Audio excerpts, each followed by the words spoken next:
بسم اللہ الرحمن الرحیم۔ السلام علیکم۔ مایوس ہونا چھوڑ دیں، کیونکہ جو دروازے زمین والوں کی تدبیروں سے بند ہوتے ہیں ان سے بڑے دروازے آسمان والے کے فضل و کرم سے کھلتے ہیں۔ ایسا کچھ نہیں ہے جو میرے رب سے پوشیدہ ہو، اور ایسا کچھ بھی نہیں جو اس کے اختیار سے باہر ہو۔ آج کے دور میں حساسیت سب سے بڑی سزا ہے۔ حساس دل کے ساتھ زندگی بسر کرنا ننگے پاؤں شعلوں پر چلنے کے مترادف ہے۔ رات کے اندھیروں میں نبھائے جانے والے رشتے دن کے اجالوں میں سر اٹھا کر جینے نہیں دیتے۔ رزق اور عزت کسی کے اپنے اختیار میں نہیں، اللہ جسے چاہتا ہے دیتا ہے۔ آنکھیں دل کا دروازہ ہوتی ہیں، ان کی حفاظت کریں، تمام آفتیں اسی دروازے سے داخل ہوتی ہیں۔ جہاں تک آپ کے بس میں ہو خود کوشش کریں، جو چیز آپ کے بس میں نہیں اسے رب کریم پر چھوڑ دیں، اور اپنی کوشش اور توکل سب کے پھل کے لیے رب سے امید رکھیں۔ گلاب چاہے کسی بھی رنگ کا ہی کیوں نہ ہو، مگر پہچانا وہ اپنی خوشبو سے ہی جاتا ہے۔ انسان چاہے کسی بھی رنگ کا ہو، کسی بھی ذات کا، کسی بھی قبیلے کا ہو، مگر پہچانا وہ اپنے اخلاق کی خوشبو سے ہی جاتا ہے۔ سفر کا مزہ لینا ہے تو ساتھ سامان کم رکھیے، اور اگر زندگی کو انجوائے کرنا ہو تو خواہشات اور دل کے ارمان کم رکھیے، اور دوسروں سے امیدیں مت رکھیے۔ موبائل فون دیکھنے میں بہت ہلکے اور معمولی ہوتے ہیں، لیکن اپنی زندگی میں ان کا غلط استعمال کرنا قبر اور حشر میں ناقابل برداشت وزن کی صورت میں ہمارے نامہ اعمال کا حصہ ہوگا۔ لہٰذا اس کا استعمال نیک اور ایسے کاموں میں کیجیے جو دنیا اور آخرت دونوں میں مفید ثابت ہو۔ آج کی اچھی بات، جتنی ذمہ داری سے لوگ الٹی جوتی کو سیدھا کرتے ہیں، اگر خود بھی سیدھے ہو جائیں تو دنیا جنت ہی بن جائے۔ اگر آپ کو روکنے ٹوکنے والا، ڈانٹ ڈپٹ کرنے والا اور آپ کی اصلاح کرنے والا کوئی موجود ہے تو اللہ تعالیٰ کا شکر ادا کریں، کیونکہ جس باغ کا کوئی مالی نہ ہو وہ بہت جلد اجڑ جاتا ہے۔ رشتے وہی کامیاب ہوتے ہیں جو دل سے جڑے ہوں، ضرورت یا فرصت سے نہیں۔ لوگوں کی خفیہ سازشوں سے پریشان نہ ہوں، اللہ کی تدبیر اور چاہت سب پہ بھاری ہے، جو فیصلہ وہ کرتا ہے وہی بہترین ہوتا ہے۔ اختلافات کے باوجود کسی سے عزت اور احترام سے پیش آنا کمزوری نہیں بلکہ بہترین تربیت اور خاندانی ہونے کی نشانی ہے۔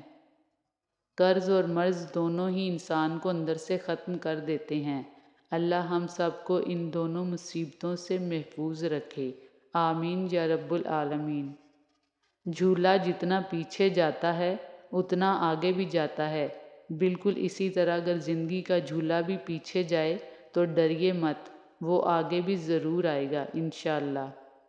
کوئی طبیب کہتا ہے بڑا گوشت صحت کے لیے مضر ہے، تو کوئی کہتا ہے بکرے، مرغی، مچھلی کا، لیکن سب سے زیادہ مضر اپنے بھائی کا گوشت ہے جو غیبت کر کے کھایا جاتا ہے۔ وہ تمام لوگ جو 1 منٹ پہلے وفات پا گئے یہی سمجھتے تھے کہ موت ابھی دور کی چیز ہے۔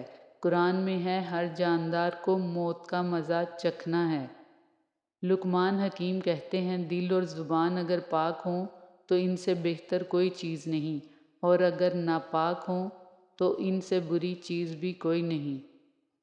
کوئی مال میں خوش ہے، کوئی دال میں خوش ہے، خوش نصیب ہے وہ جو ہر حال میں خوش ہے۔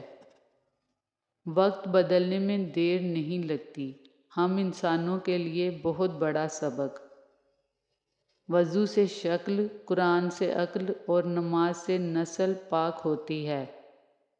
منگنی کے بعد منگیتر کو اتنے ہدیے دیتے ہیں کہ بھرمار کر دیتے ہیں۔ نکاح کے بعد بیوی کو سال بعد بھی ہدیہ نصیب نہیں ہوتا، یہ بہت بڑی غلطی ہے۔ بیوی کو وقتاً فوقتاً چیزیں لے کر دینی ہی ہوتی ہیں، بجائے اس کے کہ وہ خود کہے آپ پہل کر دیں۔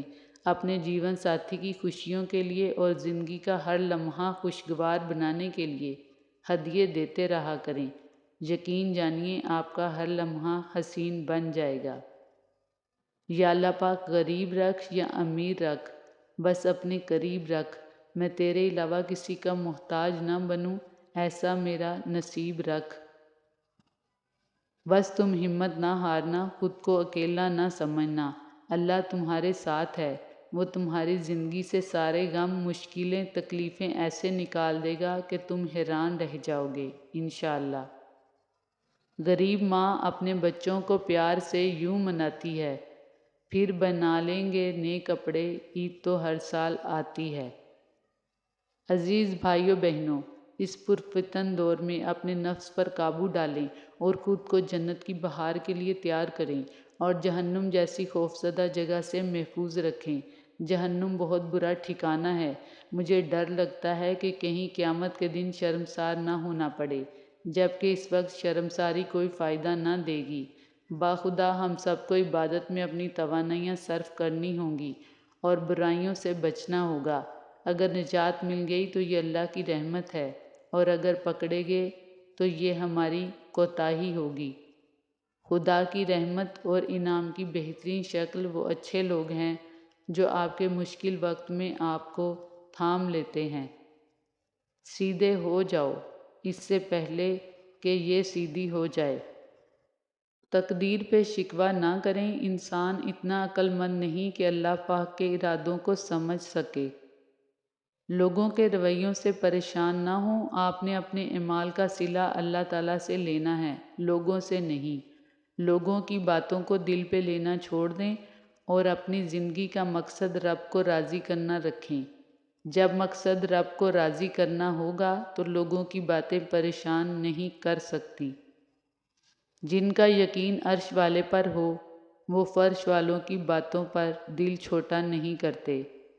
صبر، درگزر اور معاف کر دینا خیر کے خزانوں میں سے ایک خزانہ ہے جسے اللہ صرف اپنے مقرب اور بہترین بندوں کو عطا کرتا ہے۔ السلام علیکم۔ دو چیزیں اپنے اندر پیدا کر لو، نمبر 1 چپ رہنا، نمبر 2 معاف کرنا، کیونکہ چپ رہنے سے بڑا کوئی ہنر نہیں اور معاف کر دینے سے بڑا کوئی انتقام نہیں۔ ہمارے لوگوں کا یہ بہت بڑا مسئلہ ہے کہ ہم یہ نہیں دیکھتے کہ اگلا کیا کہہ رہا ہے، بلکہ ہم دیکھتے ہیں کہ کہہ کون رہا ہے۔ کبھی کبھی ایک چھوٹی سی نیکی میں اس قدر یقین اور سچائی ہوتی ہے کہ وہ بڑے بڑے گناہ معاف کروا دیتی ہے۔ انسانوں کے قانون میں اگر اعتماد ٹوٹ جائے تو وہ واپس نہیں آتا، اور اللہ کے قانون میں جو شخص گناہ سے توبہ کر لیتا ہے وہ اس شخص کی طرح ہو جاتا ہے جس نے کبھی کوئی گناہ نہ کیا ہو۔ اشفاق احمد کہتے ہیں جو مقام شکوہ کا ہوتا ہے وہی مقام شکر کا بھی ہوتا ہے، لیکن ہم اس مقام پر شکوہ جلدی اور شکر دیر سے ادا کرتے ہیں۔ ہر بات میں خیر ڈھونڈا کریں اور الحمدللہ کہنے کی عادت اپنا لیں۔ جب کوئی اللہ کی نعمت پر الحمدللہ کہتا ہے تو اللہ اس کو اس سے بھی افضل نعمت سے نوازتا ہے۔ حقیقی اور مخلص دوست وہ ہوتا ہے جو اس وقت بھی آپ کا ساتھ نہیں چھوڑتا جب ساری دنیا آپ کو چھوڑ چکی ہوتی ہے۔